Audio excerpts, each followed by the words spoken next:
Welcome to County Fair on Waycross Community Media. Today, we're going to get the dirt on backyard composting.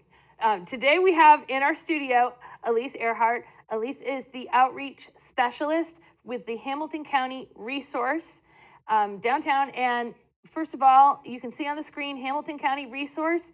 It has a number in it. Can you explain the name for us really fast? Yes. So our name, Hamiton County R3Source, with the R3Source.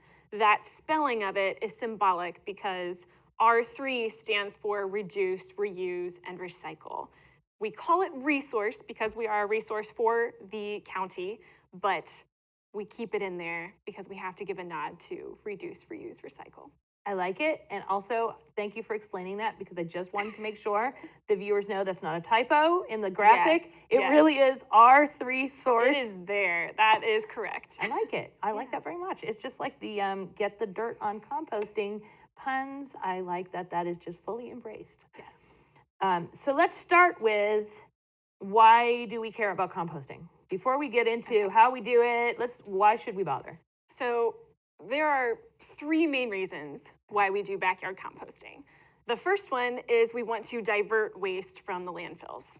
And I can get into a little bit of detail if we need to. The second reason is that we want to reduce our carbon footprint. We want to reduce how much carbon we're releasing into the atmosphere, because excess carbon in the atmosphere means increased temperatures in the atmosphere, those greenhouse gases, that carbon, that methane, it's all a problem if we have too much in the atmosphere. So we want to reduce that. And then the third reason is that we want to give our soil a healthy soil amendment, and compost is just that. It's a rich soil amendment that we can spread across our garden, and it increases the health of the soil, which increases the health of the plants and everything we grow, and increases the nutrients in what we eat as well. And this time of year, we're going to garden centers and we are buying things to put on our plants and in our gardens because we want to have the nicest yard in the neighborhood. And some of our communities are having contests on beautification. Forest Park has one. And we're going and we're buying that. And composting is, we can do that ourselves. We don't have to go and buy that. Exactly. So now that we know we definitely want to do it, how do we get started? So the first thing you need to do, and this is going to sound really silly, but you have to do it. Pick a spot in your backyard that works for you and just get started. Pick a spot so you know where you're going to start your compost. That's step one. And I say that because my parents bickered for almost 3 weeks over where they were going to put their compost in their backyard because they're starting this spring, and they finally picked 3 days ago. Just 3 days ago, which is perfect timing. But it took them so long because they were arguing over where to put it. And now here they finally picked, and guess what? They can get started. So what are the things that makes a spot or a good spot? Or are we overthinking it? And is it not that big of a thing? It's really not that big of a thing. So the main thing is you want to pick a spot that's convenient for you. Something that you can, easily move around. You want to get roughly a 3 foot by 3 foot space. You need to get at least 3 foot by 3 foot space because you're going to have a bin or a pile, whatever structure you choose, it's going to need some volume. So you need about 3 foot by 3 foot space, move around it comfortably, and doesn't matter if it's in the sun or shade. People ask that a lot. Okay. Sun or shade, doesn't matter. It's up to you.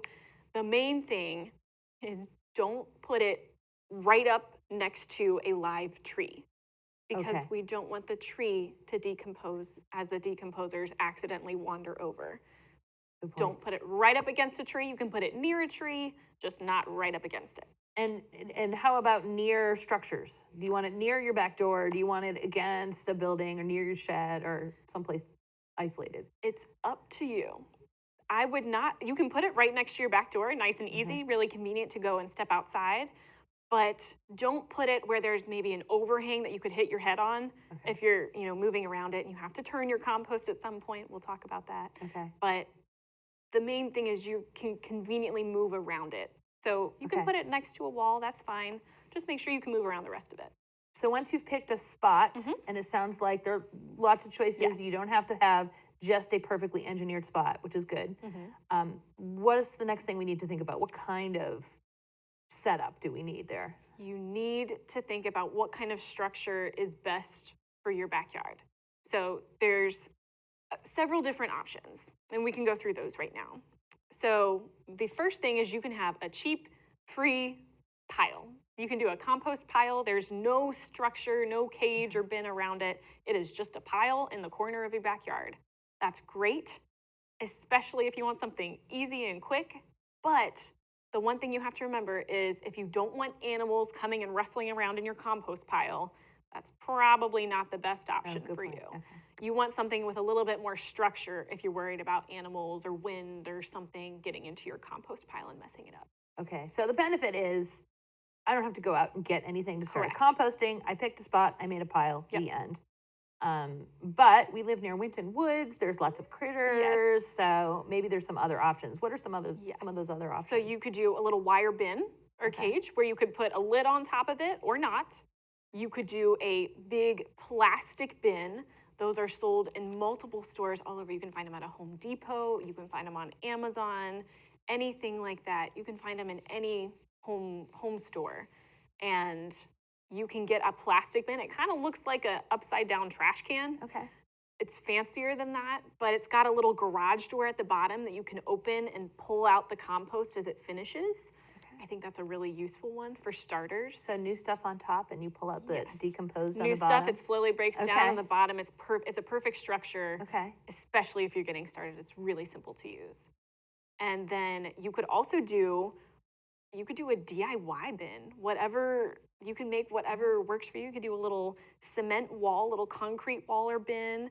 You can make yourself a little 3-bin system, which is good for larger communities or community gardens specifically with more people using it. And that'll take a little bit more manual labor to rotate your compost as it's going through its stages from bin to bin.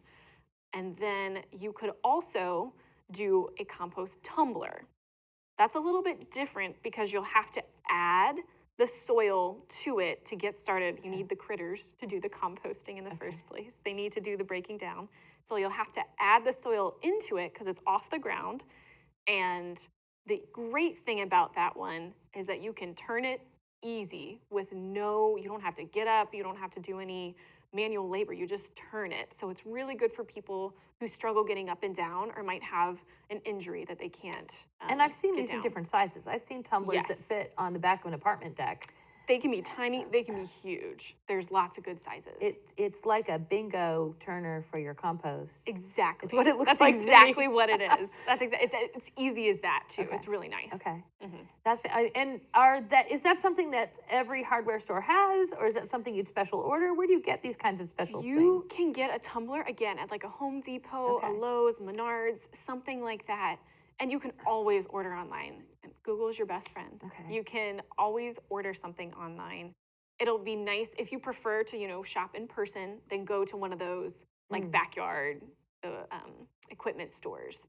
But if you're okay with shopping online, then it can get delivered to your door if that's what you need. You don't have to put it in your don't car. You don't have to worry about anything. Yeah.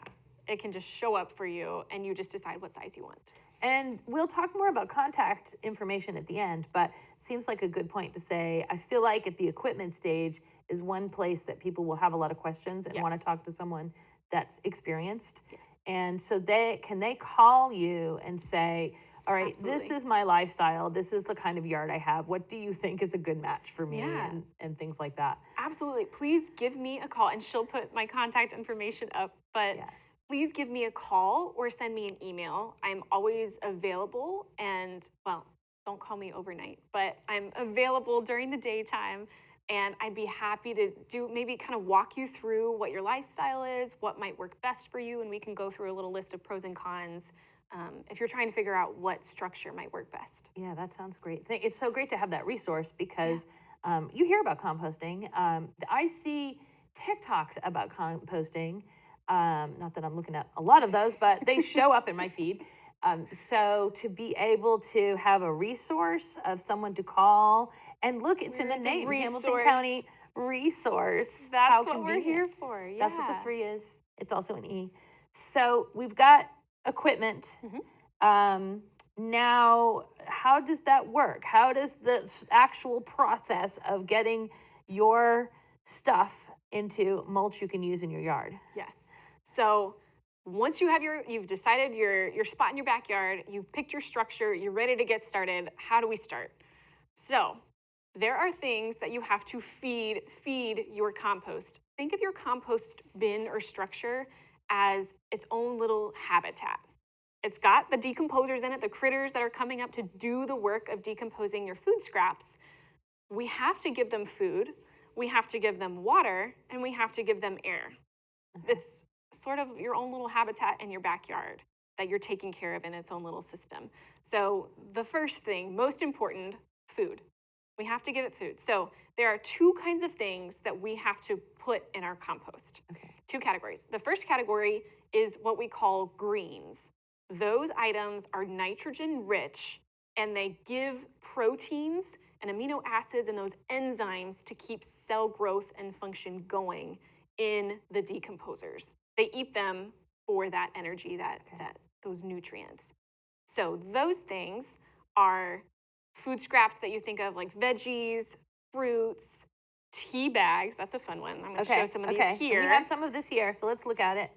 So we have the tea bags. You can put the full thing in. It's just herbs and fiber-based tea bags. Just a little paper. That's fine. That breaks down too. Banana peels, always good. Those break down nice and fast. Things like apple cores or orange peels, any carrot scraps or other veggie scraps, potato peels, anything if you're cooking and chopping up things in your kitchen. When you have those scraps, do not put them in the trash. Remember to put them in a little bin so if it came from a plant for your food scraps. And so this is something to have in your kitchen. Yes. So you don't have to take a step out the door every time you finish peeling a potato. Exactly. Okay. So if it's especially like in the wintertime and you don't want to immediately step out the door, you don't have the time, this is your own little food scrap collection bin. It can be anything. It does not have to be a bin like this. It could be a bag, whatever you need it to be. This is a cute little composty looking bin, but literally anything that you have. Okay. Yes, anything you can use, whatever is best for you. You just put your little food scraps in there and you can wait until it's full or you could dump it whenever you choose into your backyard compost pile.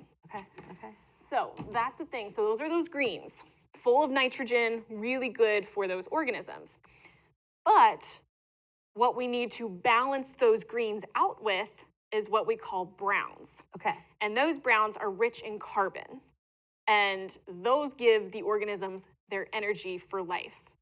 Very, very important. We can't do anything without that carbon energy. So the browns are things like leaves, sticks, anything if you think of something that comes from a tree, paper, cardboard, wood chips, things like that. You can do dryer lint. Okay. That's kind of a unique one. That's a good little insulator. But browns are most important. So guess what? You need more browns than greens. Okay. The ratio is roughly one layer of greens, and then cover it with roughly 3 times the volume of browns. So that's just essentially your yard waste. Yes. It's the sticks that came down in the storm. It's the leaves coming off your trees. Yep. It's the sawdust from whatever you might have been making. Grass. Okay. Yes. Oh, yep. Mowing your lawn. Yes. Everything. It's your yard waste. It's your yard waste. And so that will get layered on top of your kitchen. It always gets layered on top. If you remember nothing else, put your greens first and always cover them with browns. Okay. That's the most important. Always cover your greens with browns. Brown hats. Yes. Got yes. it. Okay. Cover it with brown hats. Okay. I love that. Goes with everything. Got it. Yes. Okay. Excellent. So I think, and I like to say this, remember, it might be tough if you're thinking about collecting so many browns and you're like, I have tons of food, I have tons of food scraps, but I don't think I have enough trees in my yard with leaves or something like that. Guess what?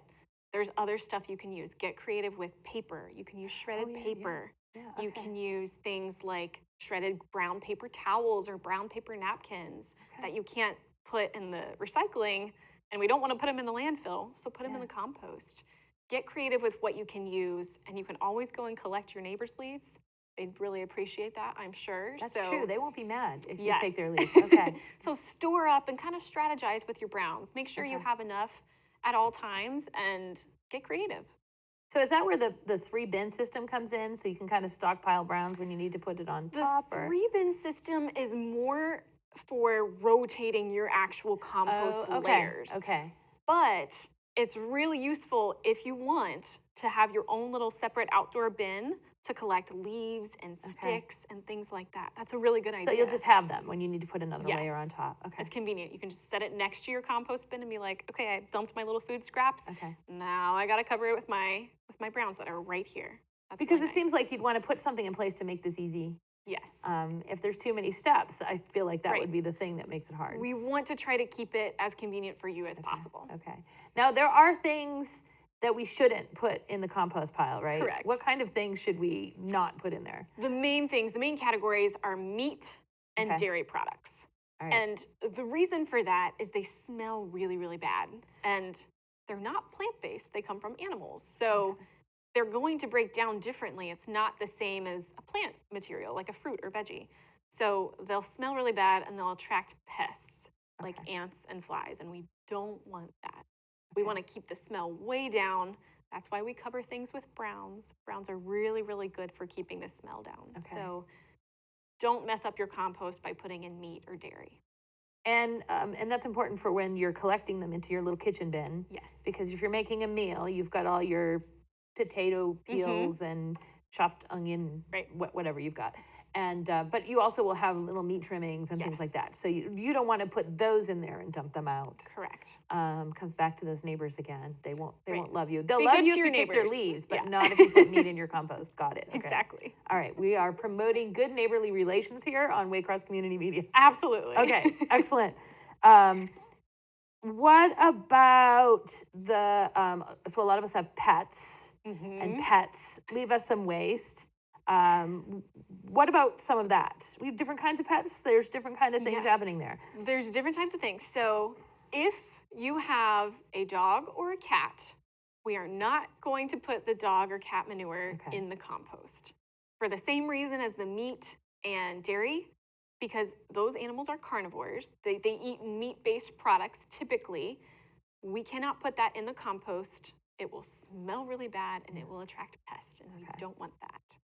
What if you have a rabbit and they just eat carrots and grass? Absolutely. If you have a rabbit or a chicken or a goat or a horse, herbivores, and they just eat plants, we know that they eat those fresh plants.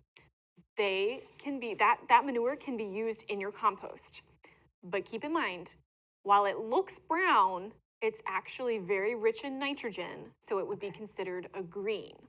Therefore, you'd have to cover it with a lot of leaves or paper or sticks, whatever you might have for your browns. So we're simplifying with greens and browns, and that just tells us ratios, and we need so much of this. But really, we're doing a chemistry experiment in our backyard, because we're doing nitrogen and carbon, and they're having a reaction, and that's creating that process that breaks down those things and turns it into soil. Yes, love it. It's so cool. And so if you've got your kids home this summer, this is extracurricular activities. You need to keep them busy anyway. Get the kids involved. This is a really cool thing for them to learn about, not only diverting waste from the landfill and what they can do with that, but kind of the science behind breaking down items. And kids love to play with worms and other little critters, and those are doing the decomposing. And you can teach them about that and how those animals are doing their job in the ecosystem and playing that role, that very important role of recycling all those nutrients back into the soil. So is there a need to find worms and add them to your compost pile, or they find it as They long will as you find start it. with dirt? They will find it. If you start with dirt, you are good to go. That's fantastic. Yes. Because worms are fantastic for our Yes. soil, so we want to get some in there. And what else should we add? Do we need to add water to this? You do if your compost is dry. So we don't want our compost pile to be mud. We don't want it to be like a liquid mud. That's not good. We don't want it to be crumbly, dry, like crumbly dirt. We don't want that either. We want an in-between where the soil is slightly, that compost pile is slightly damp, kind of like a damp sponge. And a way to test that is you could take a little handful. That might kind of sound gross, but just do it. Take a little handful. You can squeeze it in your hand, and if you open your hand back up and that compost is in the form of what your hand was, like Play-Doh, then you're good to go because it kind of has that dampness to it that it can hold a form. We want it to be damp like that. For example, in July or August, when we have very little rain, typically in Ohio, you would want to maybe do a little sprinkle from the hose to get it a little bit damp again, or from the whatever watering can you have. You can get a little sprinkle, or you can always leave your compost open if you have a lid on it. You can leave it open overnight when it's going to rain, and that'll do the trick, and then just put it back on in the morning to keep it a little damp. So we don't have to measure out a certain amount of water. No. Just keep an eye on it. Just keep an eye on it. If it gets wicked dry, it's not going to break down. Absolutely. With compost, you just got to keep an eye on it. You'll know if it's good or bad. So that takes care of the moisture level and the dirt level. What about the air and how much air circulates around there? So, like I had said before previously, we need to give the decomposers oxygen to breathe. They're the ones doing the work. We need to give them oxygen to breathe so they can do their job. So what we want to do is every time you go out to dump your food scraps into your compost bin, hold off before you dump them and give your compost a little fluff. We call it a fluff or a turn, just so you can build, give that airflow back to the compost. We don't want any parts of the compost to be too condensed. We don't want them to rot. We don't want things to start rotting and smelling like they would in the landfill. That's gross. We don't want that. So we want to give that air back to the compost and give it some circulation. You can do that with multiple things. You can take a stick and do it. It's free. We love that. You can do it with a pitchfork or a shovel. And the other handy dandy tool that I'm going to show right now is what's called a wing digger. And this has little wings on the bottom that will go up and down as you move it up and down. And what you would do is in your compost pile or bin, you would just move it up and down. And as you go up and down, the little wings would be making nice little airways for your compost. You have to do it maybe once or twice, go all the way down to the bottom of the compost and bring it back up, and you're good to go.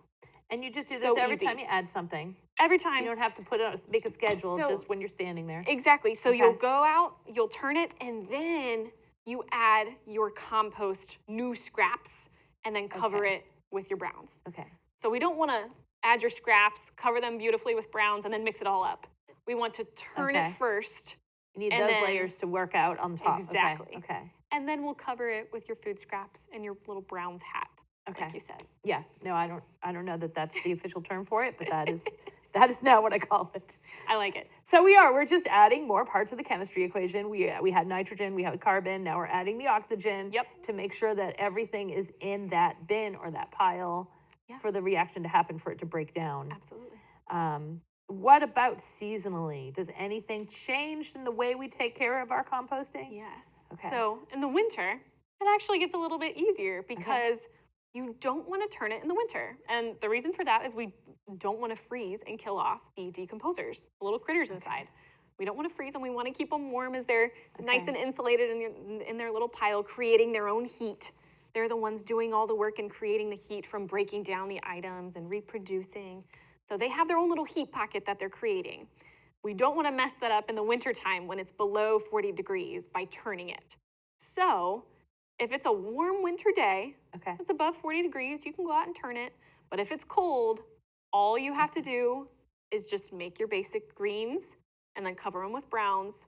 No turning involved. So when you do your fall cleanup, you want to kind of keep a pile of browns next to it so that you're ready to go all winter and keep adding. Definitely. But you don't have to turn it until it gets warm again. No. Sounds good. Be a nice lazy composter. It's very good. Yeah, that sounds good. I like that. Lazy composter. That's a new t-shirt now.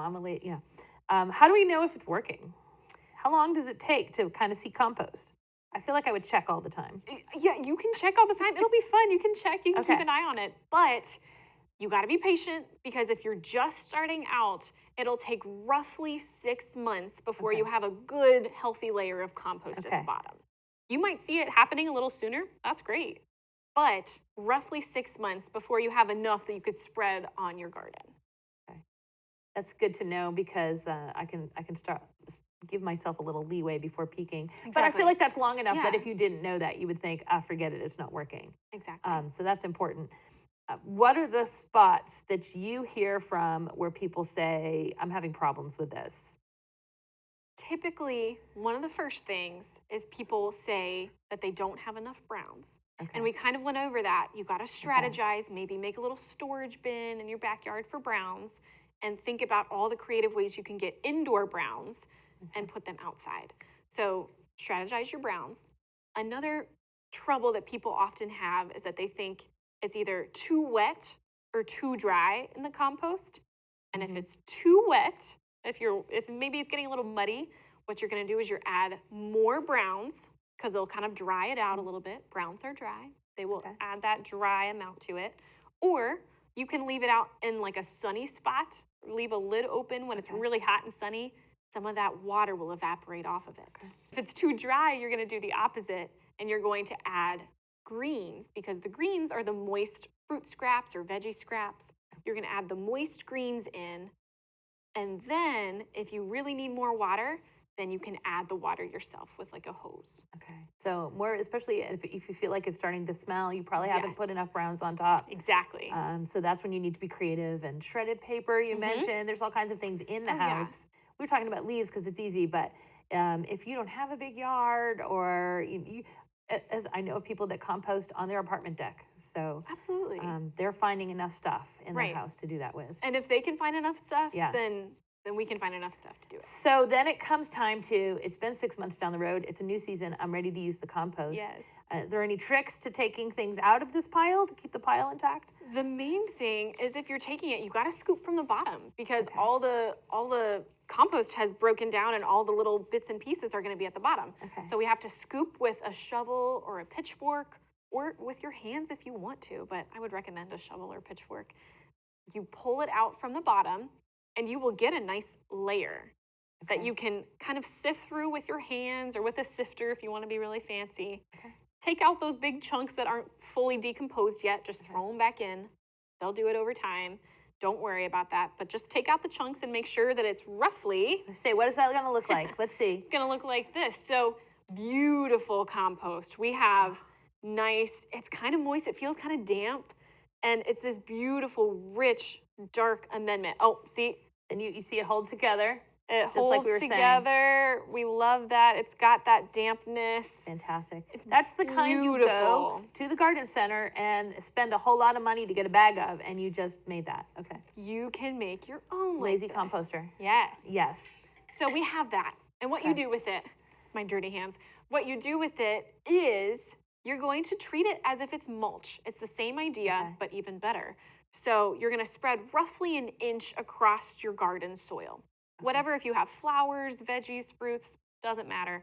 You're going to spread it across the soil about 1 inch, and you can either leave it, just spread it and leave it, or you can do a little extra, go the extra mile and mix it in with the 4 or 5 inches of topsoil to get it really in there.